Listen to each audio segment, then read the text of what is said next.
ക്യാമ്പസിലേക്ക് സത്യം പറഞ്ഞാൽ ഞാൻ വരുന്നത് ഭയങ്കര കൺഫ്യൂസ്ഡ് ആയിട്ടായിരുന്നു. ഞാൻ ശരിക്കും നീറ്റിന് വേണ്ടി പ്രിപ്പയർ ചെയ്ത ഒരാളാണ്.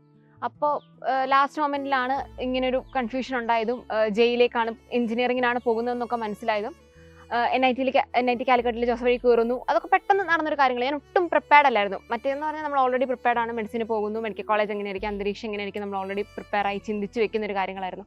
പക്ഷെ ഭയങ്കര കൺഫ്യൂസ്ഡ് ആയിട്ടാണ് വന്നു കഴിഞ്ഞപ്പോഴാണ് ആ ഒരു ഫീൽ എനിക്ക് മനസ്സിലായത്. ഭയങ്കര ഒരു യൂണിറ്റിയും നമ്മൾ വന്നു കഴിഞ്ഞപ്പോൾ തന്നെ സീനിയേഴ്സ് ആണെങ്കിലും ഹെൽപ്ഫുൾ ആണ്, പ്രൊഫസേഴ്സ് ആണെങ്കിലും എല്ലാവരും നല്ല വെൽക്കമിങ് ആണ്. ഇപ്പോൾ ഞാൻ എൻ്റെ കാര്യം പറഞ്ഞപ്പോൾ എന്നെ പോലെ നീറ്റ് ആസ്പിറൻസ് കുറേ പേരുണ്ട്. എല്ലാവരോടും കാര്യങ്ങൾ പറഞ്ഞപ്പോഴാണെങ്കിലും ഭയങ്കര സപ്പോർട്ടും. ഈ ക്യാമ്പസ് ഭയങ്കര വെൽക്കമിങ് ആണ്. നമുക്ക് ആർക്കാണെങ്കിലും, ഇപ്പോൾ നമ്മളൊരു ഇൻട്രോവേർട്ടാണോ എക്സ്ട്രോവേർട്ടാണോ അങ്ങനെയൊന്നുമില്ല.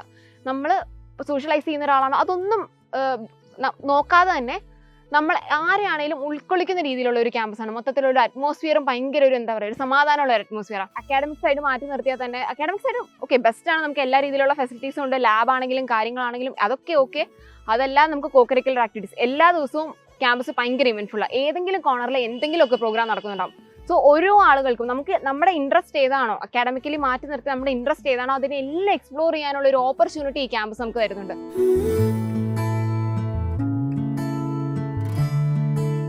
ഞാൻ നീറ്റ് എക്സാം കഴിഞ്ഞു വന്നു. ഞാൻ മാർക്കിൽ കാൽക്കുലേറ്റ് ചെയ്തു. അപ്പം ഞാൻ എക്സ്പെക്ട് ചെയ്ത് തന്നെ ഇരുന്നത് അന്നൊന്നും എൻ്റെ മനസ്സിൽ ജസ്റ്റ് നമ്മുടെ ക്യാമ്പസിലെ സാറുമാർ നമ്മളോട് പറഞ്ഞിരുന്നു, NDA തന്നെ കണ്ടക്ട് ചെയ്യുന്ന ഒരു എക്സാം ആണ്, അതുകൊണ്ട് നിങ്ങൾ പോയി എഴുതണം, നിങ്ങൾക്ക് ഒരു എക്സ്പീരിയൻസ് ആയിരിക്കും, ക്വസ്റ്റ്യൻസ് ഒന്ന് അവെയർ ആവും. കാരണം ലാസ്റ്റ് മൊമെന്റിൽ കുറച്ചു കാലം മുന്നെയാണ് സിലബസ് ഒന്ന് ചേഞ്ച് ചെയ്തത്. അപ്പോൾ നമുക്ക് വലിയൊരു ഐഡിയ ഇല്ല. അതിന് വേണ്ടി മാത്രമാണ് സത്യം പറഞ്ഞാൽ പോയി എഴുതിയപ്പോൾ ഇതിനെപ്പറ്റി ചിന്തിച്ചിട്ട് പോലുമില്ല. അത് കഴിഞ്ഞ് നീറ്റ് എഴുതി ഓക്കെ ഫിക്സ്ഡ് MBBS തന്നെ പോകും, കിട്ടും, ഒരു തിരക്കേടില്ലാത്തൊരു ഗവൺമെന്റ് കോളേജിൽ തന്നെ കിട്ടും എന്നൊക്കെ പ്രതീക്ഷിച്ചിരുന്നു. പക്ഷെ റിസൾട്ട് വന്നപ്പോഴാണ് നമുക്ക് ശരിക്കും മനസ്സിലായത് ഇതിന് MBBS നടക്കില്ല, നമ്മൾ അടുത്തൊരു സെക്കൻഡ് ഓപ്ഷൻ പ്ലാൻ ബിയിലേക്ക് പോകണമെന്ന്. പക്ഷെ അന്ന് ഒട്ടും മനസ്സുകൊണ്ട് സാറ്റിസ്ഫൈഡ് ആയിരുന്നില്ല. ഓക്കെ, അതുകൊണ്ടാണ് ഞാൻ പിന്നെ ബയോടെക്നോളജിയിലേക്ക് പോകാമെന്ന് തീരുമാനിക്കുന്നതും. അങ്ങനെ ജോസൽ അപ്ലൈ ചെയ്തു, കിട്ടുന്നു. പക്ഷെ കിട്ടിയ മൊമെന്റിലും ഒക്കെ എന്തെങ്കിലും ഒരു ഓക്കെ ഇത്രയും നാളെ നടന്ന പോലെ എന്തെങ്കിലും ഒരു പ്ലോട്ട് ട്വിസ്റ്റ് സംഭവിക്കും, MBBS തന്നെ തിരിച്ച് പോകാൻ പറ്റും എന്നുള്ളൊരു പ്രതീക്ഷയായിരുന്നു. ഈവൻ ഇവിടെ വന്നു കഴിഞ്ഞപ്പോഴും അത് തന്നെയായിരുന്നു എൻ്റെ മനസ്സിൽ. ഓക്കെ എപ്പോഴെങ്കിലും ഒരു പ്ലോട്ട് ട്വിസ്റ്റ് ആകും.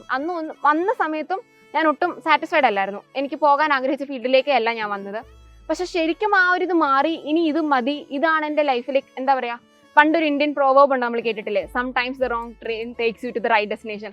ആ ഒരു ഫീൽ എനിക്ക് ശരിക്കും കിട്ടിയത് ഈ ക്യാമ്പസിൽ വന്നതിന് ശേഷം ഇവിടെ കിട്ടുന്ന ഒരു എക്സ്പോഷറും ഇവിടെ നമുക്ക് എക്സ്പ്ലോർ ചെയ്യാനുള്ള കാര്യങ്ങളും നമ്മൾ പോലും അറിയാതെ നമുക്ക് കിട്ടുന്ന ആ ഒരു ഫ്രണ്ട് ഗ്രൂപ്പും നമ്മുടെ ലൈഫും അതെല്ലാം ഇവിടെ വന്ന് അതൊന്ന് ഫീൽ ചെയ്ത് കഴിഞ്ഞപ്പോഴാണ് എനിക്ക് തന്നെ തോന്നി തുടങ്ങിയത് ഓക്കെ ഒരു വശത്ത് നോക്കിയാൽ അത് കിട്ടാഞ്ഞത് ഒരു ആംഗിളിൽ നോക്കിയാൽ നന്നായി, ഇത് കുറച്ചും കൂടി ഒരു ബെസ്റ്റ് ലൈഫാണ്. ഇവിടുത്തെ ആ ഒരു ലൈഫും ഇവിടുത്തെ അക്കാഡമിക്സും ഇവിടുത്തെ കാര്യങ്ങളും ഒക്കെ ചെന്ന് ഇവിടെ വന്ന് ഒരു മാസം കഴിഞ്ഞപ്പോൾ എൻ്റെ ആ ഒരു മാസത്തെ ആ ഒരു ലൈഫ് സ്റ്റൈലും നേരത്തെ എൻട്രൻസ് ക്ലാസ് എന്ന് പറഞ്ഞാൽ ഭയങ്കര എന്താ പറയുക, നമ്മൾക്ക് സൈലത്തിൽ നിന്ന് ഒരു പ്രഷർ തന്നിട്ടുണ്ടായിരുന്നില്ല. പക്ഷെ നമ്മൾ സ്വന്തമായിട്ട് ഒരു പ്രഷർ എടുത്ത് നമ്മുടെ തലയിൽ വെക്കും.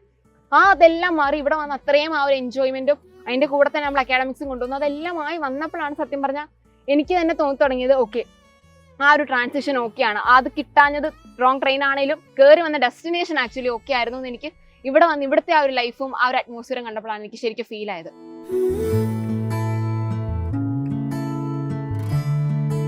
എനിക്ക് സൈലത്തിലെ ഫാക്കൽറ്റീസ് എല്ലാം ഭയങ്കര എനിക്ക് ഫേവറേറ്റ് ആയിരുന്നു. ഒരാളായിട്ട് എടുത്തു പറയാൻ പറ്റില്ല, എന്നാലും എനിക്ക് ഭയങ്കര ഫേവറേറ്റ് ആയിരുന്നു. അതിലെനിക്ക് എടുത്ത് പറയാൻ എനിക്കിന്നും രണ്ട് മൊമെന്റ്സ് ഞാൻ പറയാം. എനിക്ക് ഭയങ്കര ഇപ്പോഴും ഓർമ്മയിൽ നിൽക്കുന്നത് 12th ഞങ്ങൾക്ക് ഓൺലൈൻ ക്ലാസ് ആയിരുന്നു. സോ അത്ര നല്ല രീതിയിൽ പോയില്ല. അത് കഴിഞ്ഞിട്ട് സൈലത്തിലേക്ക് ഞാൻ വരുന്നു. സൈലത്തിൽ നമുക്ക് അങ്ങനെ ഒരു എക്സാം ഒന്നും നടത്തിയല്ലോ സെലക്ട് ചെയ്യുന്നത്. നമുക്ക് മനസ്സിൽ പാഷൻ ഉണ്ടെങ്കിൽ will get admission here. So നമ്മളിവിടെ വന്നു കഴിഞ്ഞപ്പോഴും ഞാൻ ഭയങ്കര ഡൗൺ ആയിരുന്നു. ഇത് എന്നെ കൊണ്ടാകുമോ, ഇത് ചെയ്യാൻ പറ്റുമോ, അങ്ങനെ ഭയങ്കര ഡൗൺ ആയിരുന്നു. അങ്ങനെ വന്നൊരു ജനുവരി ഒക്കെ ആയപ്പോൾ നമ്മുടെ സുവോളജിയുടെ അശോക് സാറ് എൻ്റെ അടുത്ത് സാറുമായിട്ട് നല്ല കമ്മ്യൂണിക്കേഷൻ ഉണ്ടായിരുന്നു. സോ സാർ എൻ്റെ അടുത്ത് വന്നിട്ട് വളരെ നല്ല രീതിയിൽ എൻ്റെ അടുത്ത് സംസാരിച്ചു. സാർ എൻ്റെ അടുത്ത് ഒത്തിരി എക്സ്പെക്ട് ചെയ്യുന്നുണ്ട്. സാർ എന്തുകൊണ്ട് എൻ്റെ അടുത്ത് അത് പറഞ്ഞത് എനിക്കിപ്പോഴും അറിയില്ല. പക്ഷെ എൻ്റെ അടുത്ത് വളരെ നല്ല രീതിയിൽ സാർ എനിക്കൊരു മോട്ടിവേഷൻ ആയിട്ട് ഇങ്ങനെ പറഞ്ഞിരുന്നു. ഒത്തിരി എക്സ്പെക്ട് ചെയ്യുന്നുണ്ട്, 100% തൻ്റെ അടുത്ത് നിന്ന് എക്സ്പെക്ട് ചെയ്യുന്നുണ്ട് എന്നുള്ള രീതിയിൽ പറഞ്ഞതും. പിന്നെ അതിനുശേഷം എനിക്ക് ഫിസിക്സിൽ എനിക്ക് കൈനറ്റിക് തിയറി ആ ഒരു പോർഷൻ, തെർമോഡൈനാമിക്സിൻ്റെ ആ പോർഷൻ എനിക്ക് ഭയങ്കര ടഫായിരുന്നു. സോ നമ്മുടെ ബഹീത് സാറുണ്ട് ഫിസിക്സിൽ, സാർ വന്നിട്ട് എനിക്കൊരു ഫുൾ ഡേ സാറിൻ്റെ ബാക്കി എല്ലാം മാറ്റി വെച്ച് എൽ സാറിനോട് പറഞ്ഞിട്ട് സാറാണ് അറേഞ്ച് ചെയ്ത് തന്നത്. സാർ എനിക്ക് വേണ്ടി മാത്രം ഇരുന്നിട്ട് ആ ഫുള്ള് പോർഷൻ എനിക്ക് വേണ്ടി മാത്രമായിട്ട് പറഞ്ഞു തന്നു. അതൊന്നും എനിക്ക് തോന്നുന്നില്ല വേറെ എൻട്രൻസ് ക്ലാസ്സിൽ നടക്കുമോ അങ്ങനെയൊന്നും എനിക്കറിയില്ല. ബട്ട് വാട്ട് എവർ സാർ എനിക്കത് ചെയ്തു തന്നു, ഫുള്ള് പറഞ്ഞു തന്നു കഴിഞ്ഞിട്ട് സാർ വാസ് ലൈക്ക് വളരെ നല്ല രീതിയിൽ എനിക്കൊരു ബേസ് ഉണ്ട്, എന്നെ കൊണ്ട് ഇത് പറ്റും, ഞാൻ ഭയങ്കര കൺഫ്യൂസ്ഡ് ആണെന്നുള്ള കാര്യം സാറിനും മനസ്സിലായി.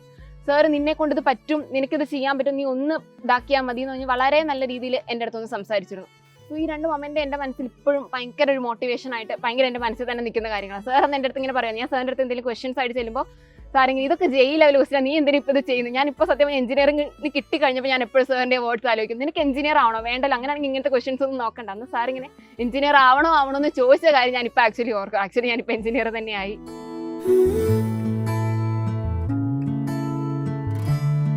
സൈലത്തിലേക്ക് ഇനി വരാൻ ആഗ്രഹിക്കുന്ന കുട്ടികളോട് എനിക്ക് പറയാനുള്ള കാര്യം, ഇവിടെ നമുക്കെല്ലാം ഉണ്ട്. whatever you need അതിൽ നമുക്കിവിടെ ഉണ്ട്. എല്ലാം പ്രിപ്പയർഡ് ആണ്, ഫാക്കൽറ്റീസ് പ്രിപ്പയർഡ് ആണ്, മെന്റേഴ്സ് പ്രിപ്പയർഡ് ആണ്, എല്ലാം നമുക്കിവിടെ ഉണ്ട്. നമ്മൾ അത് യൂട്ടിലൈസ് ചെയ്യും, നമ്മുടെ മാക്സിമം അത് യൂട്ടിലൈസ് ചെയ്യും.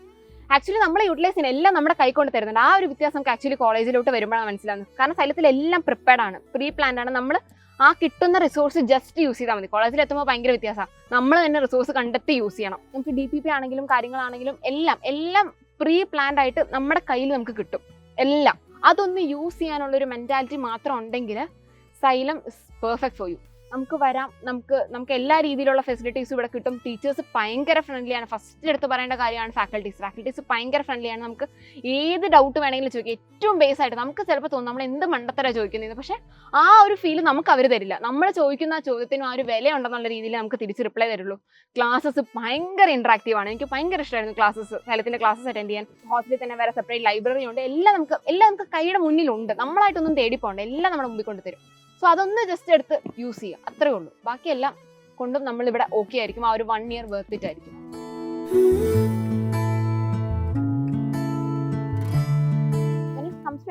പ്രിപ്പറേഷൻ ഞാൻ ഏറ്റവും കൂടുതൽ വേണമെന്ന് വിചാരിക്കുന്ന കാര്യം ഫസ്റ്റ് ആൻഡ് ഫോർമോസ്റ്റ് കൺസിസ്റ്റൻസിയും റിവിഷനുമാണ്.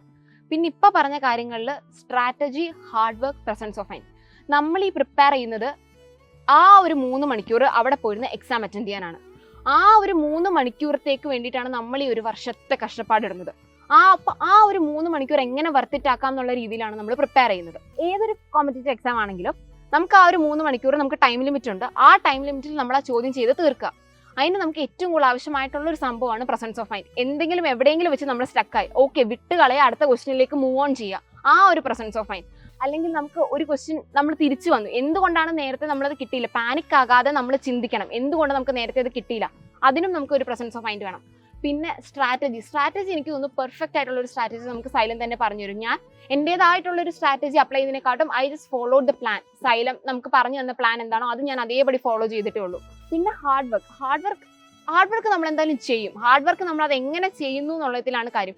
കൺസിസ്റ്റന്റ് ആയിരിക്കണം. കുറച്ചു കാലം പഠിച്ചു, പിന്നെ കുറച്ചു കാലം പഠിച്ചില്ല, പിന്നെ അത് വിട്ടു, പിന്നെ അങ്ങനെ പോകാതെ കൺസിസ്റ്റന്റ് ആയിട്ട് നമ്മൾ ഒരു ദിവസവും നമ്മൾ 10 മണിക്കൂർ 11 മണിക്കൂർ പഠിക്കുന്നുണ്ടെങ്കിൽ ദിവസം അത്രയും മണിക്കൂർ തന്നെ പഠിക്കുക. പിന്നെ ഓൾറെഡി പഠിച്ച സംഭവങ്ങൾ എടുത്ത് റിവൈസ് ചെയ്യുക, ഇല്ലെങ്കിൽ നമ്മളത് മറന്നുപോകും. പിന്നെ ഇപ്പോൾ പേഴ്സണൽ പ്രശ്നങ്ങളാണെങ്കിൽ നമുക്ക് പറയാൻ മെന്റേഴ്സ് ഉണ്ട്, എല്ലാം ഇവിടെ ഓക്കെയാണ്. സോ അങ്ങനെ വന്ന് നമ്മൾ മാക്സിമം നമ്മുടേതായ ഒരു ഇൻപുട്ട് കൊടുക്കുക, you will get the result.